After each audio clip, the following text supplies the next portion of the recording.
Channel पर नए हैं तो प्लीज़ वीडियो को लाइक शेयर और चैनल को सब्सक्राइब कीजिए। ऐ अल्लाह, हमें मांगने का सलीका नहीं आता, फिर भी हर रोज़ हाथ फैलाए इस यकीन के साथ तुझसे मांगते हैं कि तेरे सिवा हमारी दुआओं को कबूल करने वाला कोई नहीं। हमारे टूटे फूटे अल्फाज ना देख, हमारा तुझ पे जो यकीन कामिल है उसको देख और हमारी हाजतों को पूरा कर दे। आमीन या रब्बुल आलमीन। रुगबीज़ किचन में आप सबका वेलकम है। अस्सलामुअलैकुम, बिस्मिल्लाहिर्रहमानिर्रहीम। आज हम बनाने जा रहे हैं बहुत ही मज़ेदार मसाला मटन चांप। किस तरीके से बनाई है मुकम्मल वीडियो देखने के लिए साथ रहिएगा।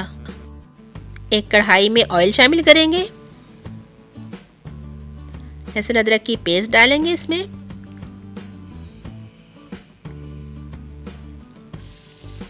चांपे शामिल कर देंगे। 1 किलो चांपे हैं ये, मटन चांपे।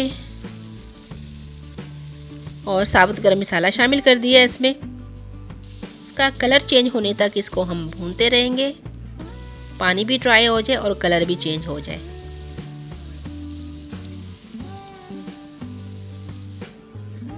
शामिल करेंगे इसमें इस टाइम पे हम तमाम बाकी के मसाले। टमाटर शामिल कर दिए हैं, ये देखिए बारीक कटे हुए। प्याज हमने 2 शामिल किए हैं, पानी थोड़ा सा डाल दिया ताकि ये जले नहीं। और बाकी के तमाम ड्राई स्पाइसेस हम इसमें शामिल करेंगे। अब मसाले कम या ज़्यादा अपने टेस्ट के अकॉर्डिंग रख सकते हैं। मैं कुटी लाल मिर्च शामिल कर रही हूँ 1 टीस्पून, धनिया पाउडर शामिल कर रही हूँ 1/2 टीस्पून, हल्दी का शामिल कर रही हूँ, नमक शामिल कर दिया है और मिक्स करेंगे अच्छे से। इस टाइम पे हम इसे हल्का सा भून के और इसमें मैं पानी शामिल कर दूंगी क्योंकि अभी हमने गोश्त को गलाना है। अगर आपको लगता है कि गोश्त जल्दी गल जाएगा तो आप बगैर प्रेशर कुकर के भी रख सकते हैं, लेकिन मैंने 15 मिनट के लिए प्रेशर कुकर में इसको रख दिया था और गलने के बाद फिर मैंने कढ़ाई में दोबारा शिफ्ट कर लिया था। ये देखिए गोश्त बहुत अच्छे से गल चुका है और तमाम मसाले भी यकजा हो गए हैं, टमाटर प्याज वगैरह। अब इसकी हम मज़ीद भुनाई करेंगे। भुनाई करने के बाद मैं इसमें 1 कप दही का शामिल कर दूंगी और इस टाइम पे हम दम पे लगा देंगे। यह बहुत ही जल्दी से बन जाने वाली और मज़ेदार मसाला चांप है। ये देखिए तमाम पानी ड्राई हो चुका है दही का।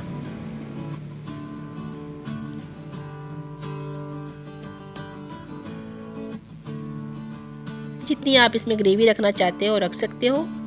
हमने ये ज़रा मसाले वाली बनाई थी, बिल्कुल ड्राई, तो बहुत मज़े की लगी थी ये। ज़रूर इस तरीके से आप भी बना के देखिएगा। शामिल करेंगे इसमें काली मिर्च थोड़ी सी और पिसा हुआ गरम मसाला। हरी मिर्च के साथ गार्निश करेंगे। थोड़ी सी मैं इसमें 1 पिंच के बराबर कसूरी मेथी शामिल करूँगी, इससे खानों का टेस्ट बहुत बढ़ जाता है। आप ज़रूर शामिल किया करें अपने खानों में।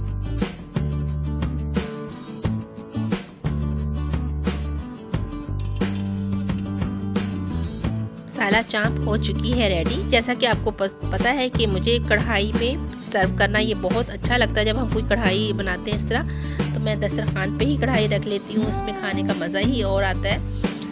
तो चलिए फिर भी हम डिश आउट करती हैं, आपको फाइनल लुक दिखाएंगे इसकी।